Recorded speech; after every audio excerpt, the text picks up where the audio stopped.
शकरघाट से आपको एक अहम खबर से आगाह करते हैं। हमारे सीनियर रिपोर्टर राना नईम ज़ा की रिपोर्ट के मुताबिक नई हल्का बंदियों के मुताबिक नारवाल के हल्का PP 57 में साबिक MP ख्वाजा मोहम्मद वसीम भट्ट ने मुख्तलिफ इलाकों में कॉर्नर मीटिंग का आगाज़ कर दिया। इस सिलसिले में चौधरी असद इतला की क़यादत में गाँव लद्देवाला में एक सियासी इकट्ठ हुआ, जिसमें PTI के सरकर्दा शख्सियात चौधरी गुलाम फरीद, चौधरी अब्दुल मजीद, चौधरी अशरफ सरगाला, फौजी गुलाम रसूल दीगर ने न सिर्फ मुस्लिम लीग नून में शमूलियत इख्तियार की और MPA के उम्मीदवार ख्वाजा मोहम्मद वसीम भट्ट की हिमायत का ऐलान भी किया। इस मौके पर ख्वाजा मोहम्मद वसीम भट्ट ने कॉर्नर मीटिंग से खिताब करते हुए कहा कि 24 सालों से हल्के की आवाम की खिदमत में मसरूफ़ अमल हूँ। इलेक्शन हो या ना हो, मैं हर वक्त आपके दरमियान होता हूँ, जबकि मेरे मुखालिफ तो इलेक्शन के बाद आपको कहीं नज़र भी नहीं आते।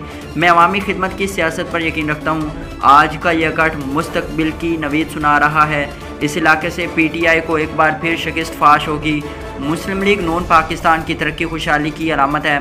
हम सब ने मिलकर मियां नवाज शरीफ और एहसन इकबाल के हाथों को मजबूत करना है।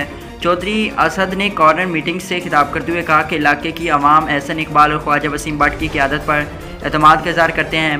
PTI की जो सरकर्दा शख्सियात ने मुस्लिम लीग नून में शमूलियत इख्तियार की है, हम उनकी आला ज़रीफ़ी की बेहद मशकूर हैं, जिन्होंने फ़राग दिली का मुजाहरा करते हुए आइंदा इंतखाबात में मुस्लिम लीग नून को सपोर्ट करने का ऐलान किया है।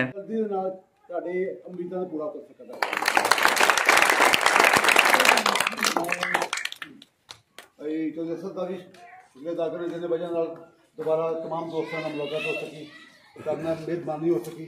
इंशाअल्लाह ताला इलेक्शन आंदे तुर जाते है, लेकिन दोस्तों बुजुर्ग इन्ना दूर देखा करो कि मैनू 23-24-25 साल इलाके की खिदमत करते आखिर इकबाल साहब की सरकारी चुने हो चुके हैं।